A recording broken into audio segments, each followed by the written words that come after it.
So we need to bring our life support systems that Earth normally affords us with us, both physical systems and the functions that they provide.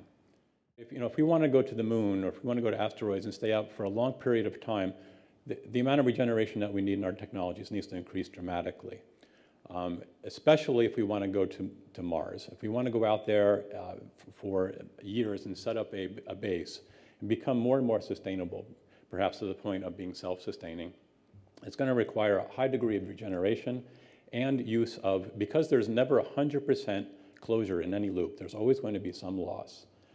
We need also to think very carefully about in situ resource utilization. How do we use the resources of wherever we're at, be it an asteroid, be it Mars, and bring those into our life support loops and create a system that becomes more and more self-sustaining. So this is a long process.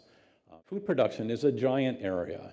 If we want to go someplace and stay, the only way that we know to make food right now is biologically, and we'll need to make it on site, in situ. So there's no hunting and scavenging on this landscape, so we're going to become farmers. Waste management, you could imagine being cooped up here, waste inside this building would become an unfriendly neighbor very quickly, and so waste management from that perspective is very important. But perhaps even more important is that if we decide that, oh, let's throw it out the door onto the surface, well, we've lost those resources. So we don't want to think that way. We want to actually take our waste and think of them as resources. So obviously we want to reduce the volume, and we've got to control odor and sanitize the waste, but we're much more interested in how do we take these materials, let's not call them waste, and turn them back into valuable products such as water, oxygen, fuels, nutrients, building materials. And we have a project going right now here at Ames.